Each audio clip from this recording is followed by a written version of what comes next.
Api di Bukit Menoreh, karya S.H. Mintarja. Dengan saya, Handa Salafia.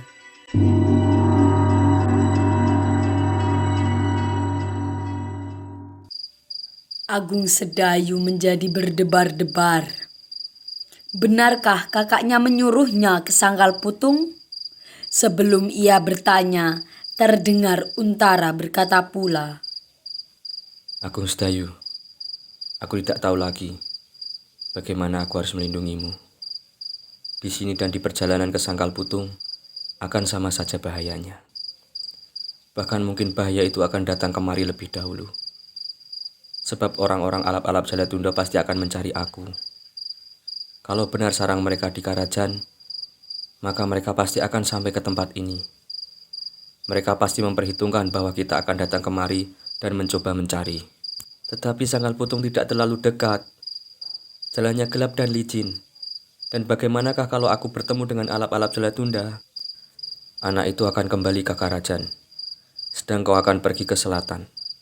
Kalau kau ingin menempuh jalan yang paling aman, meskipun agak jauh, pergilah menyusur Kalisat.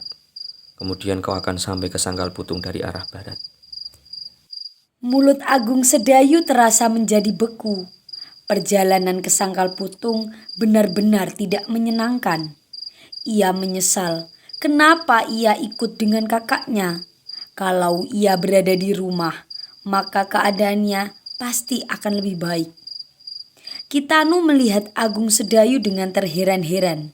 Katanya ragu-ragu. Sebenarnya aku tidak tahu mengapa Angger harus pergi ke Sangkal Putung. Namun aku melihat sesuatu yang tidak aku duga. Kalau perjalanan ke Sangkal Putung memang penting, kenapa Angger Sedayu keberatan? Dan apa pula keberatannya kalau Angger bertemu dengan alap-alap Jalatunda? Agung Sedayu benar-benar menjadi bingung.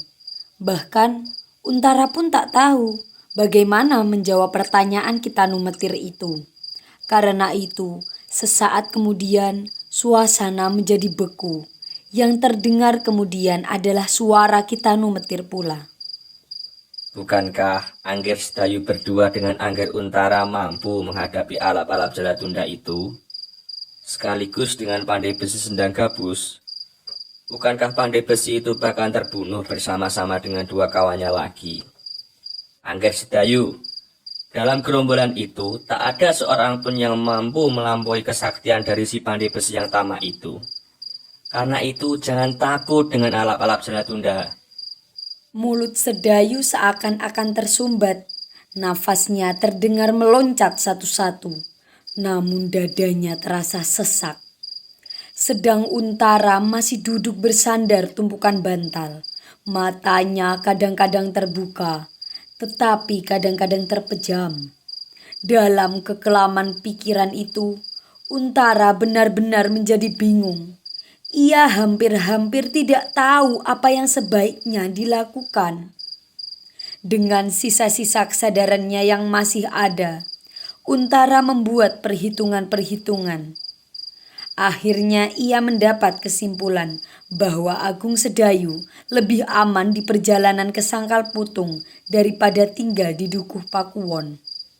Didorong pula oleh rasa tanggung jawab terhadap Ki Widura, maka kemudian ia berkata perlahan-lahan namun penuh kepastian.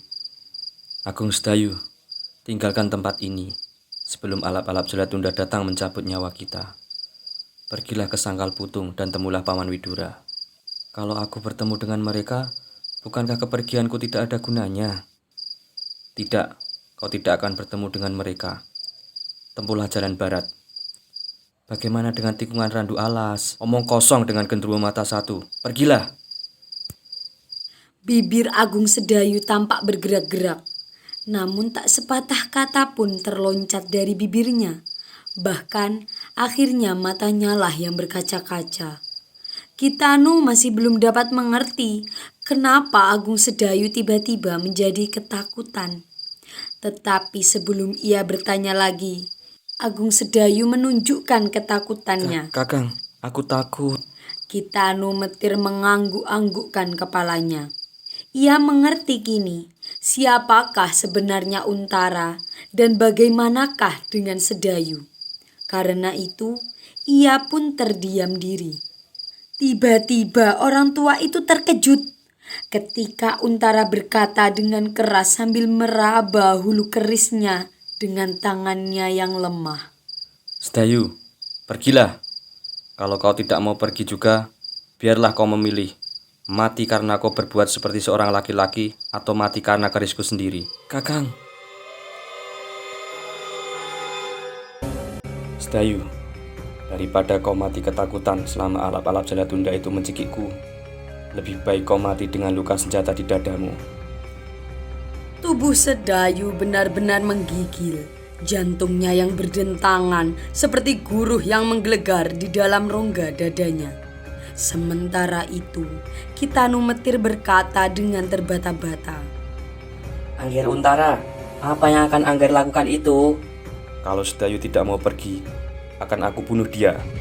Angger, jangan berkata begitu. Angger Sedayu, kakangmu telah menentukan apa yang akan dilakukan. Karena itu, sebaiknya Angger pergi. Bukankah puncak ketakutan Angger itu adalah maut? Dan maut itu berada dalam gubuk ini.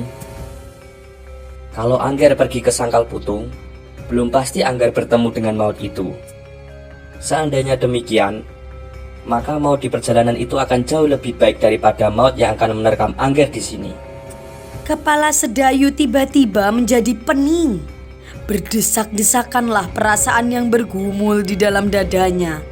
Maut terlalu mengerikan, dan maut itu tiba-tiba saja kini hadir di hadapannya. Sehingga seperti seorang perempuan cengeng, Sedayu membiarkan dirinya hanyut dalam perasaannya tanpa malu. Sedayu menutup wajahnya dengan kedua tangannya, dan terdengar suaranya bergetar. Adakah kakang berkata sebenarnya? Akan kulakukan apa saja yang telah aku katakan, Sedayu. Tinggalkan tempat ini segera. Aku sudah muak melihat kau merengek-rengek seperti bayi. Dada agung Sedayu hampir meledak mendengar kata-kata itu. Namun mulutnya bahkan menjadi terkunci. Seperti patung ia tidak bergerak sampai kakaknya membentaknya. Pergi sekarang juga. Perlahan-lahan Sedayu berdiri. Kakinya hampir-hampir tidak kuat lagi menahan berat tubuhnya. Tetapi ia takut. Takut kepada kakaknya. Takut kalau kakaknya akan membunuhnya. Dan ketakutannya itu begitu menekan dadanya. Sehingga melampaui ketakutannya atas kegelapan malam di luar dan tikungan randu alas.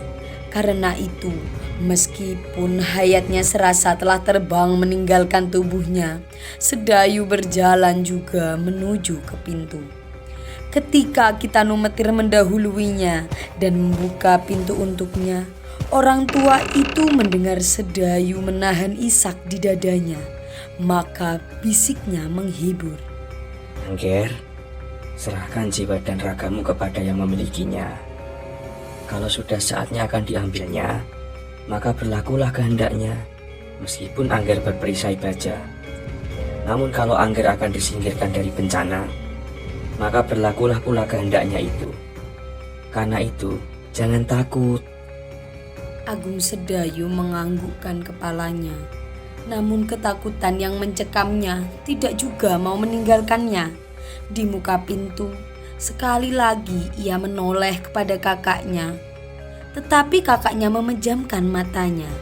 Karena itu, Sedayu melangkah terus. Di luar dilihatnya kuda kakaknya. Dengan gemetar ia melangkah ke punggung kuda itu. Selamat jalan, Ger. Hati-hati. Agung Sedayu tidak menjawab, namun kepalanya terangguk. Dengan hati yang kosong, ia menarik kekang kudanya, dan ketika kuda itu bergerak menyusup ke dalam malam yang pekat, maka Sedayu merasa seakan-akan dirinya telah menyusup ke daerah maut.